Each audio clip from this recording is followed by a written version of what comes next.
Have you ever, looked at something you see all the time, and suddenly it's like, wow, there's this whole other layer I never even noticed? Oh, yeah, for sure. It's like discovering a secret history right there in front of you. Exactly, and that's exactly what we're doing today in our deep dive.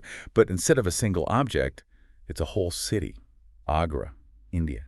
Agra, a city, most people probably just think of the Taj Mahal and, that's it. Right, just that one iconic image. But you've given me this amazing overview, and it's clear there's so much more to Agra than meets the eye.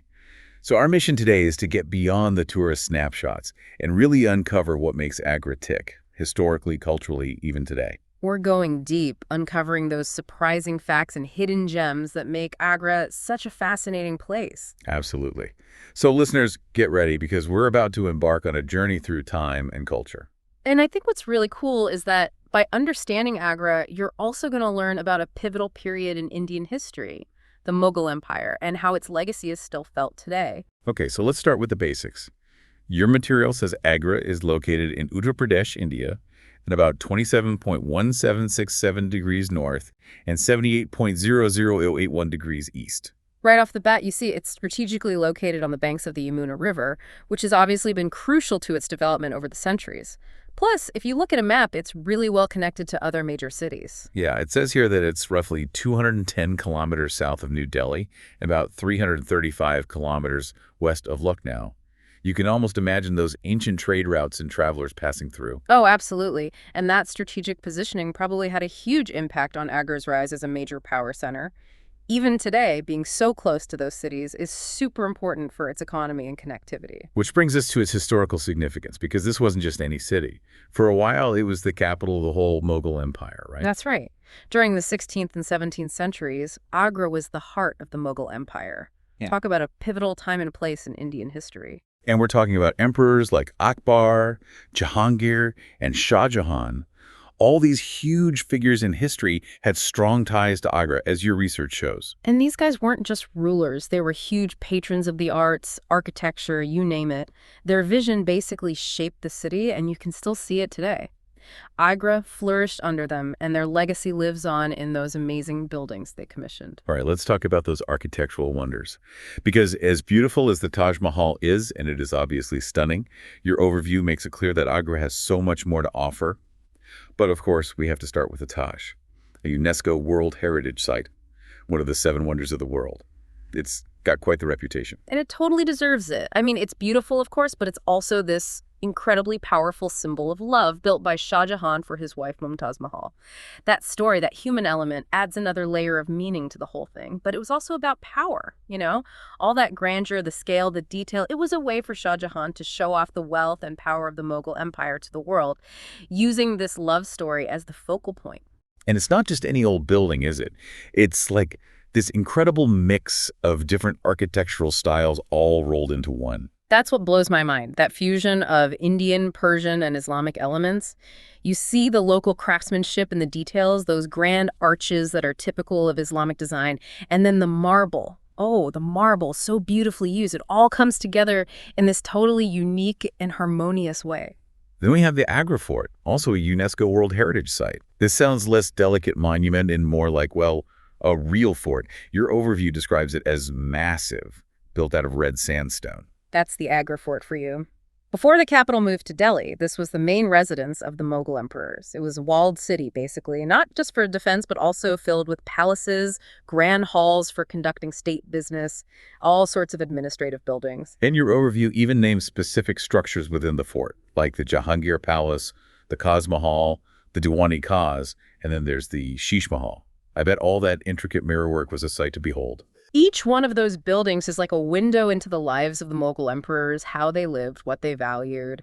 The Jahangir Palace, for instance, is this blend of Hindu and Islamic architecture, which probably reflects Akbar's more inclusive political and religious ideas.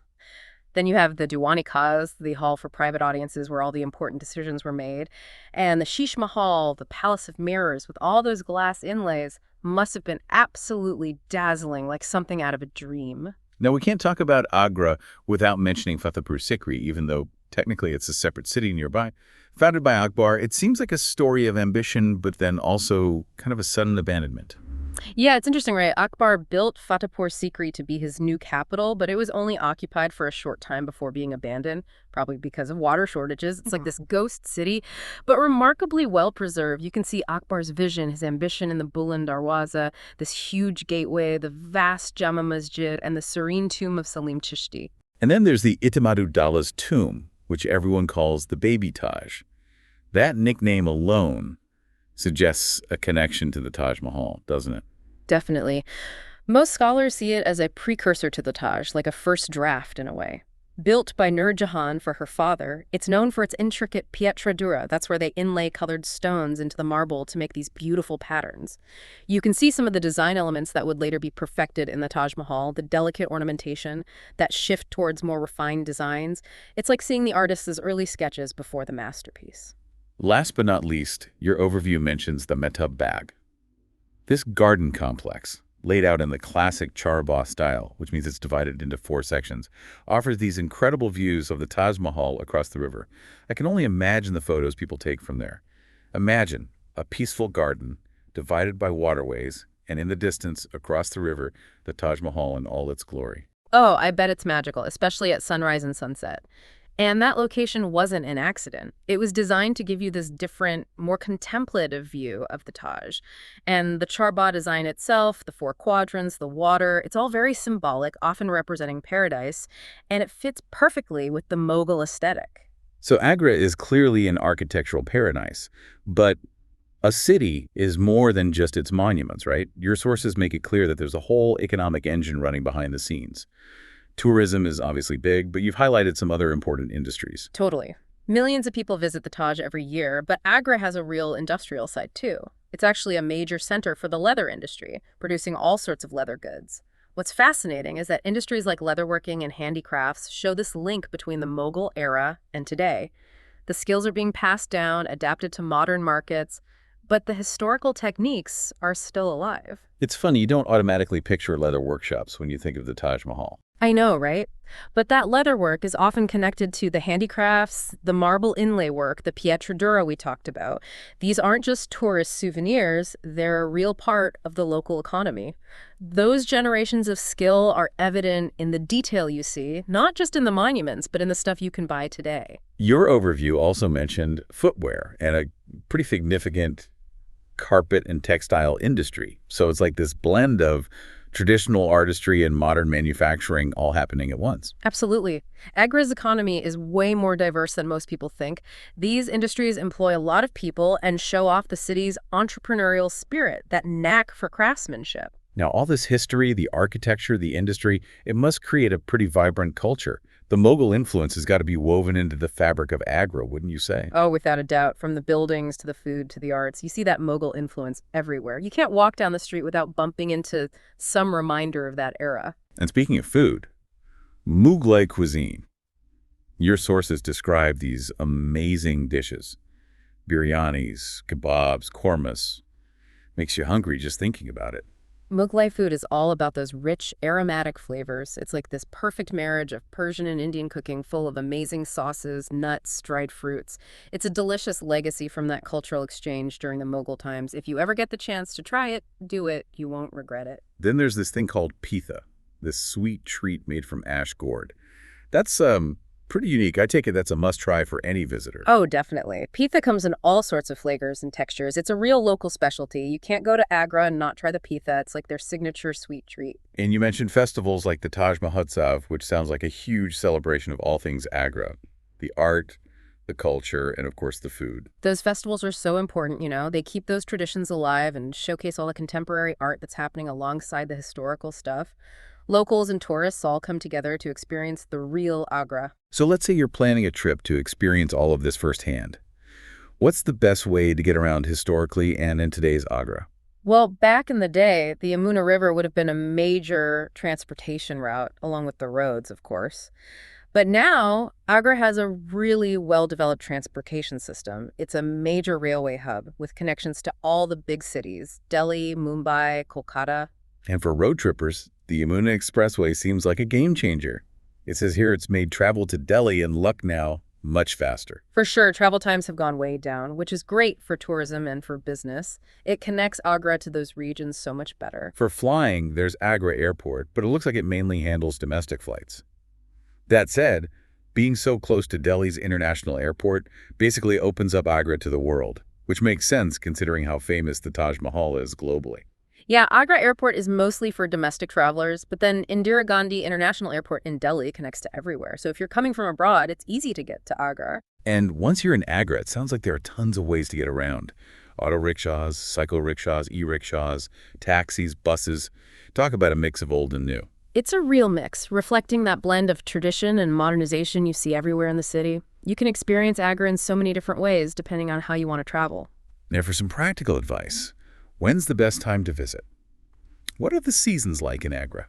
You definitely want to consider the weather. Agra has brutally hot summers, April to June, with temperatures sometimes hitting 45 degrees Celsius. Then comes the monsoon season, July to September, with moderate rainfall. The best time to visit is definitely during the winter months, October to March. It's cool and pleasant then, perfect for sightseeing. So if you want to comfortably explore Agra, those cooler months sound like the way to go. Okay, shifting gears a bit. Beyond all the history and culture, your overview mentions that Agra is also a bit of an intellectual hub, with several important universities and colleges. It's easy to forget that side of Agra, but it's important. It's not just a historical site, it's a center for learning. There's Dr. Bhimrao Ambedkar University, which most people just call Agra University. It's a big one. Then there's the Dayalba Educational Institute, St. John's College, Agra College. These institutions are shaping the future of the region, educating the next generation. It's cool to see that side of Agra, the academic side, alongside all the tourism and monuments. Lastly, let's look to the future. Your overview mentions some of the modern developments happening in Agra. It's part of the Smart Cities mission of India, which seems to be all about using technology to improve the city. It's interesting to see how a city with such a deep history is embracing the future, using technology to build on its strengths and tackle modern challenges. It's like what the Mughal emperors did with their grand building projects, just in a different way. That's a great point. This Smart Cities initiative is all about integrating technology and sustainability to make life better for the residents and improve the infrastructure. And there are some major infrastructure projects happening right now, most notably the metro rail system that's under construction. That's going to be a huge change for transportation in Agra. Yeah, the metro is going to be a big upgrade to the public transport system. It'll ease traffic congestion and make it so much easier to get around the city and the surrounding areas. And your sources also talked about the ongoing development of tourist facilities and beautification projects around the Taj and other monuments. It seems like there's a real effort to preserve the city's heritage while also making it more accessible and appealing to visitors. It's a tricky balance, right? They need to protect these incredibly important sites while also providing the infrastructure and amenities for all the tourists. These projects show that Agra is committed to both preserving its heritage and promoting tourism. So as we wrap up our deep dive, I think it's clear that Agra is so much more than just the Taj Mahal. As amazing as that monument is, it's a city steeped in history, the former capital of the Mughal Empire, with incredible architecture everywhere you look. But it's also a vibrant economic center with its leather industry, its skilled artisans, and this fascinating mix of traditional and modern. It's a city with a rich culture, influenced by its Mughal past, evident in its delicious cuisine and lively festivals. And it's a city looking to the future, with modern developments and a focus on education. Couldn't have said it better myself. Agra offers a really unique experience, a place where you can walk through the grandeur of the Mughal era and feel the energy of a modern Indian city all at the same time. It really makes you wonder, doesn't it? What's next for Agra? How will it balance its rich heritage with its modern aspirations? What other stories are waiting to be discovered in its ancient streets and bustling markets? It makes you want to dig deeper, explore those aspects that really pique your interest. Thanks for joining us on this deep dive into Agra, everyone. It's been a pleasure. Until next time, keep exploring.